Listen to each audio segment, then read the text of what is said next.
আল্লাহ কত মায়া দিয়ে তার নবীকে বলছেন যে তোমার আল্লাহ তোমাকে ছেড়েও দেন নাই, তোমার আল্লাহ তোমাকে ছেড়ে দেন নাই।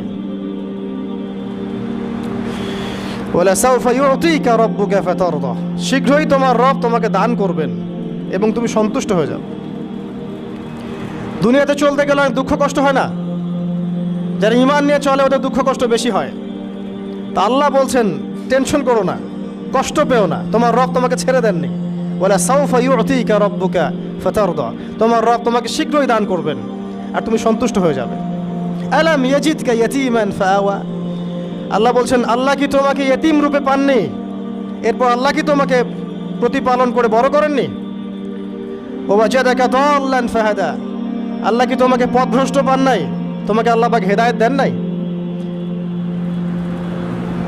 তো আল্লাহ যে এগুলো করেছেন সে আল্লাহ তোমাকে পরকালে ইনশাআল্লাহ ভালো রাখবেন।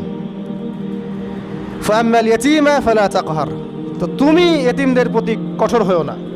ওয়াম্মাস সাইলা ফালা তানহার, কেউ চাইলে তার হাতকে খালি ফিরিও না, ধমক দিও না।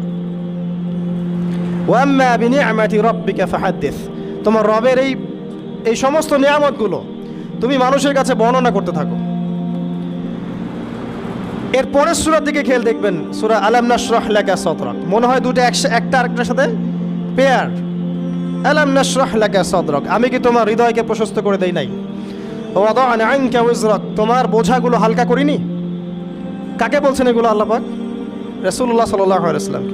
তো যে মানুষটা জান্নাতে যাবে নিশ্চিত, এবং যিনি জান্নাতের দরজা না খুললে জান্নাতের দরজা কারো জন্য খোলা হবে না, যে মানুষটা হচ্ছে ভদ্র, স্মার্ট, বিচক্ষণ, কোনো মানুষ পৃথিবীতে নাই। সকল ধর্মের মানুষ মানে এটা। কিছু আছে শয়তান, মানুষ টুবি শয়তান, এরা মানে না, বাট দেখবেন ম্যাক্সিমাম মানুষই মানে, হোক সে ইহুদি বা খ্রিস্টান বা হিন্দুইজম বা মুসলিমরা তো মানেই, সবাই মানে। এই মুহাম্মদ সাল্লাল্লাহু আলাইহি ওয়াসাল্লামের মতো স্মার্ট, বিচক্ষণ, ভদ্র, সুচরিত্রের মানুষ পৃথিবীতে কোনোদিন আসেও নি, আসবেও না। তো সেই নবীর জীবনটা আপনি পড়ে দেখবেন, আর রাহিকুল মাখতুম বইটা, যে চড়াই আর উতরাই, খালি দুঃখ, কষ্ট, যন্ত্রণা, লাঞ্ছনা কন্টিনিউয়াসলি। আমাদের নবী সাল্লাল্লাহু আলাইহি ওয়াসাল্লাম তো 1 মাস শান্তিতে ঘুমানো নাই নবী হওয়ার পরে। যখন তিনি মারা যান, ফাতিমা রাদিয়াল্লাহু আনহার কথা মনে আছে না? কানে কানে কি জানি বললেন।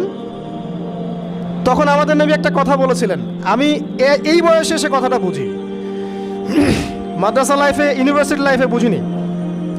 নবীজি বলেছিলেন তার মেয়েকে, ফাতিমা রাদিয়াল্লাহু আনহা তার কষ্ট দেখে কান্নাকাটি শুরু করলেন। আমাদের নবীজি তাকে কাছে ডেকে বললেন কানে কানে যে কি জানি একটা বললেন, তারপর ফাতিমা রাদিয়াল্লাহু আনহা চুপ করে গেলেন।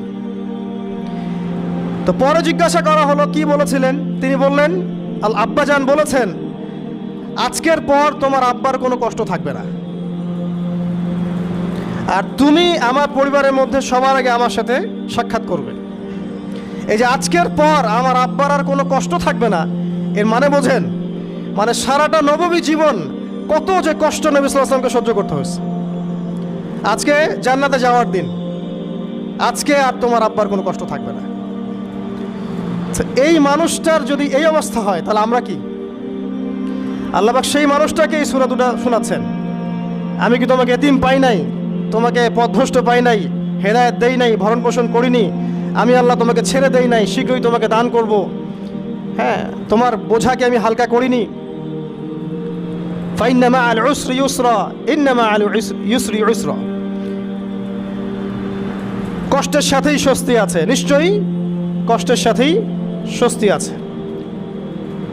ফাইদা ফারাগতা ফানসাব ওয়া ইলা রাব্বিকা ফারগাব, যখন তুমি অবসর পাবে তখন তোমার রবের দিকে একনিষ্ঠ হও। এটাই বলতে যাচ্ছি আমি আপনাদেরকে।